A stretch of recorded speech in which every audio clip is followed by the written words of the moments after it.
Andrew Plitt here with andrewplitt.com. In this video, we're continuing to look at the basics and the foundational concepts, the structure of Standing Post Qigong. If you feel like you've already mastered the content of the previous videos in this series, then I encourage you to move forward and practice what we're going to talk about in this video.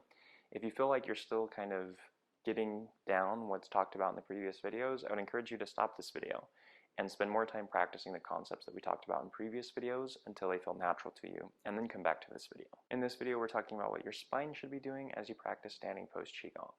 And it's really quite simple, but I think the way that I've described it in the past, the way it's described by a lot of instructors, the way I had it described to me initially, is not necessarily the most ideal way of thinking of it when you're practicing either Standing Post Qigong or Taiji, because what you're doing with the spine is the same for both. Very often the way it's described, and the way I described it in previous videos, is that you think of a string attached to the top of your head that's drawing up and elongating the spine, and this upward intention through the spine sort of stretches out the spine, and it keeps your spine aligned and elongates the spine.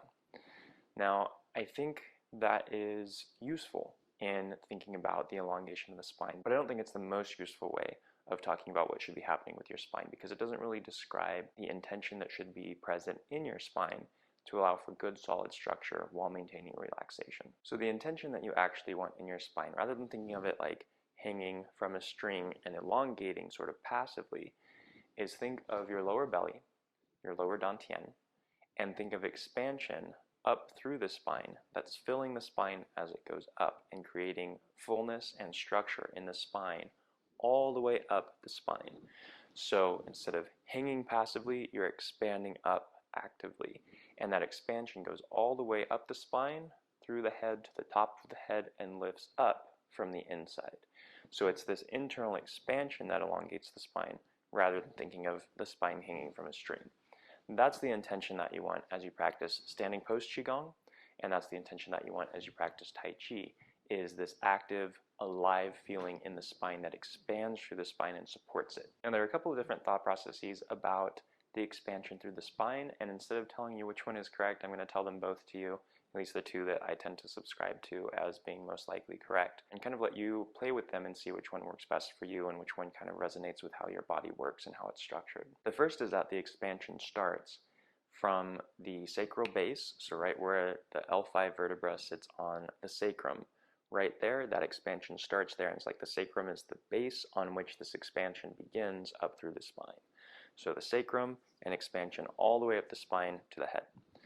The other idea, and it's kind of like a one direction all up toward the head. So the sacrum goes down, the spine goes up as far as that expansion goes. And that's the one that I tend to lean toward. The other idea is that the expansion goes up from what's called the Ming.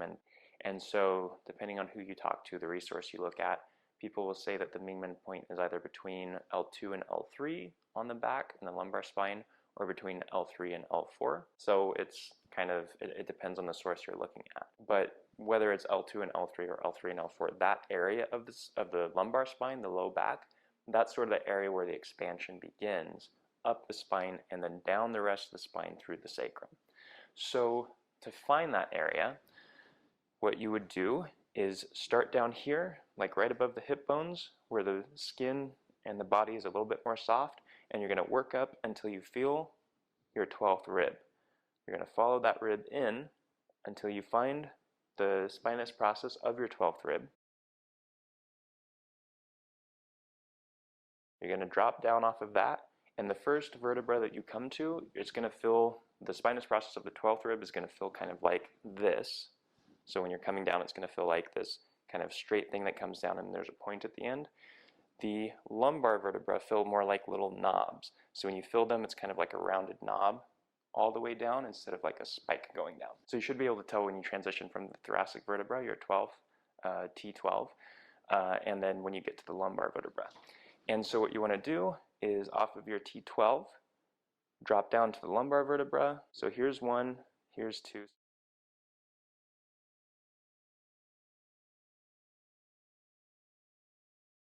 So that's the 2-3 junction there, and if I drop down one more, that's the 3-4. So somewhere in there is where people consider the Ming Men to be. So right in this area of your low back.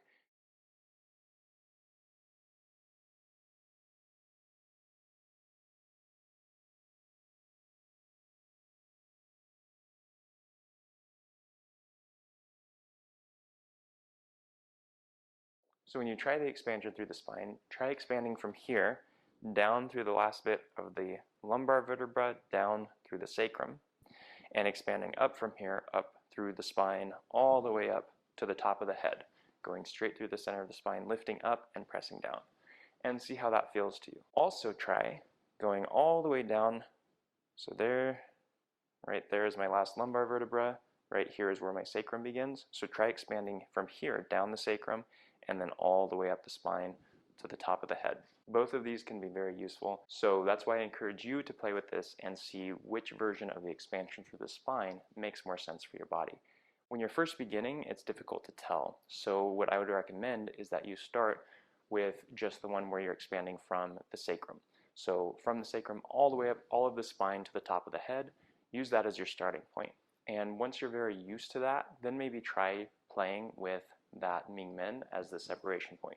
See how it changes how you feel, see how it changes, especially if you're going to Tai Chi training, see how it changes how you move.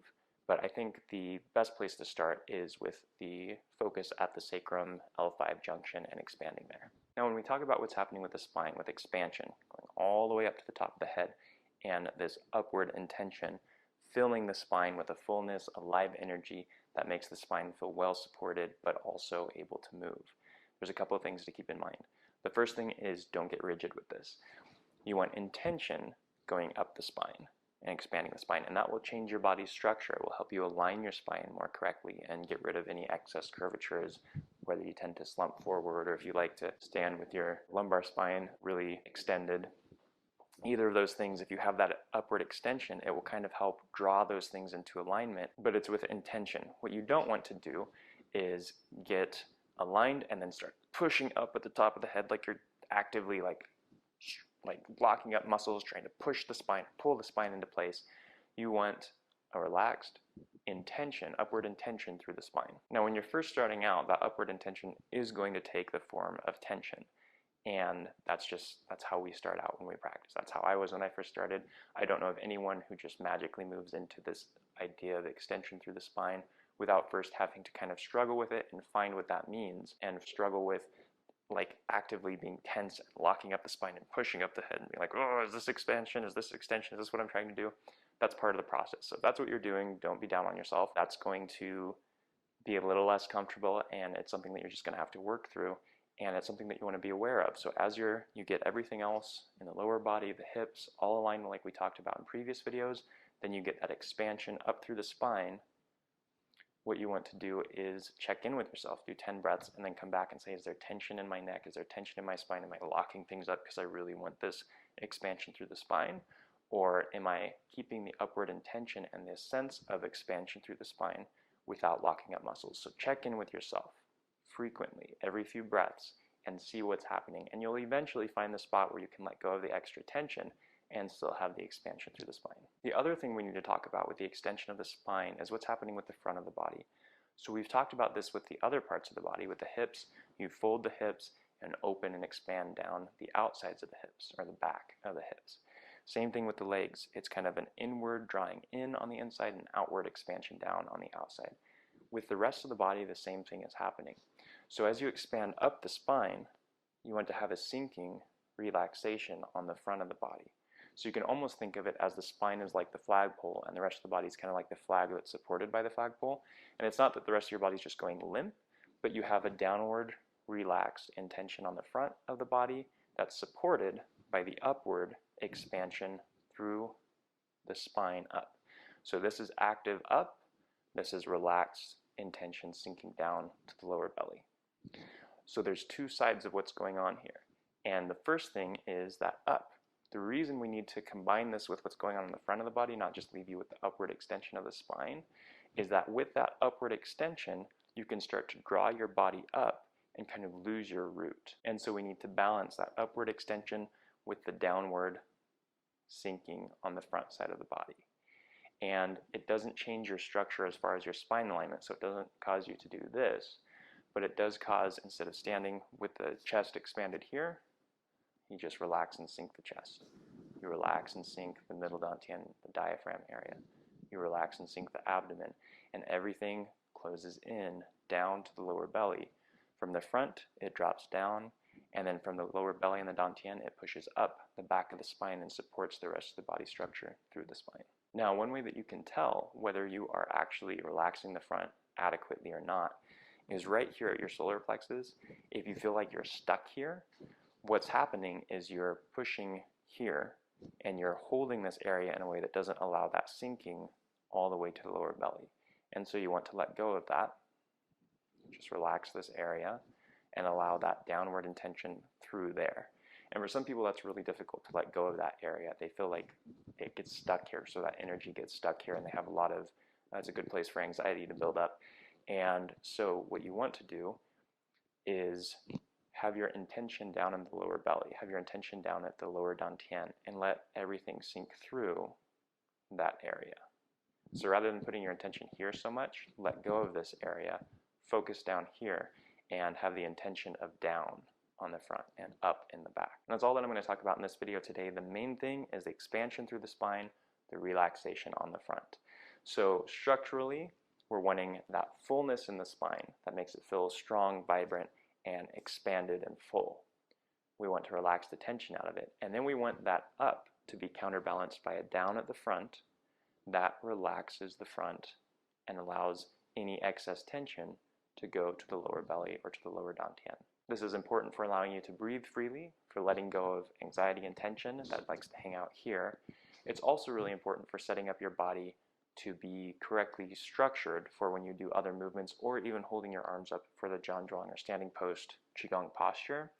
If you don't have this structure correct, when you do this, it's going to be much more tiring. It's going to be much more difficult to keep the arms up because the rest of the body isn't structured to hold this position for a long amount of time.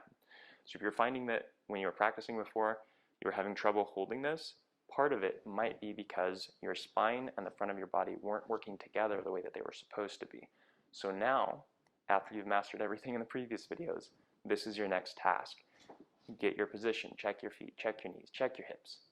Check everything below, make sure it's all where it's supposed to be, the intention is correct. From there, expand up the spine and drop down the front.